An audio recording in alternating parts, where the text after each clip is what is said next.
Assalamualaikum warahmatullahi wabarakatuh.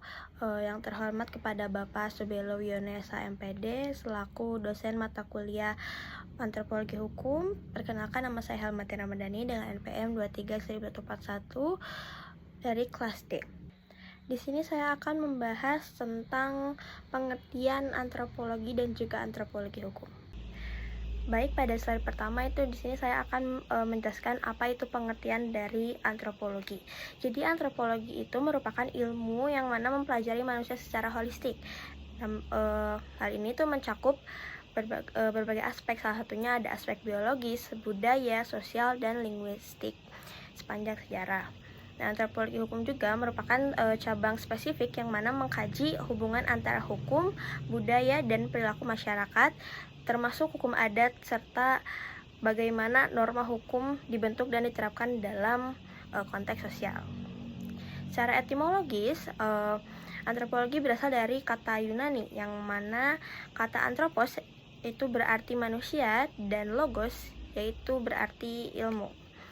Sehingga antropologi adalah ilmu yang mana mempelajari tentang manusia secara menyeluruh, secara holistik dengan fokus kepada kebudayaan. Lalu selanjutnya ada antropologi hukum. Nah, antropologi hukum ini merupakan cabang dari antropologi budaya yang mana secara khusus mempelajari tentang sistem hukum sebagai bagian dari kebudayaan manusia.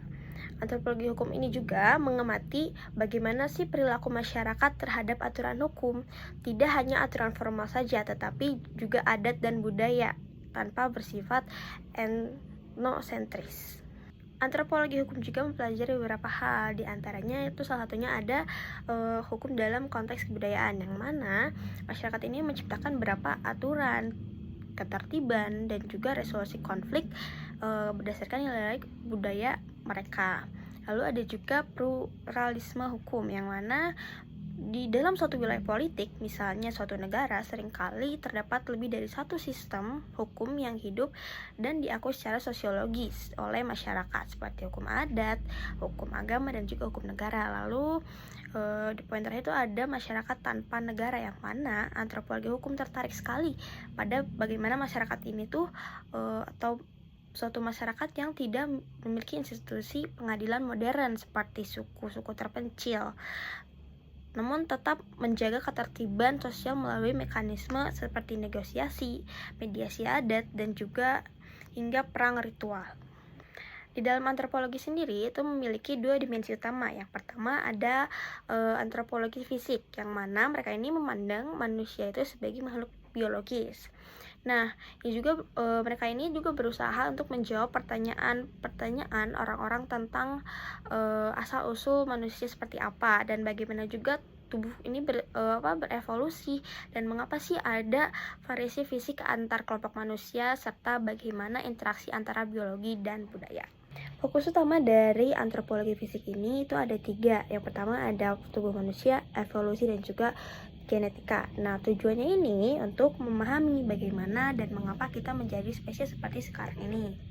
Di dimensi yang kedua itu ada antropologi budaya. Nah, antropologi budaya ini tuh memandang manusia sebagai makhluk yang belajar, bukan hanya makhluk biologis biasa.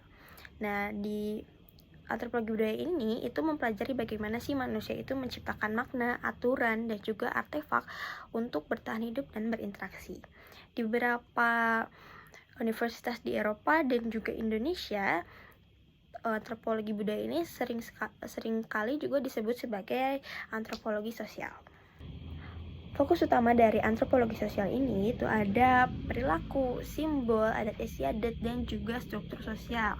Tujuannya itu untuk memahami dunia dari sudut pandang masyarakat atau emic perspektif dan bukan hanya menilai dari sudut pandang luar atau etik perspektif.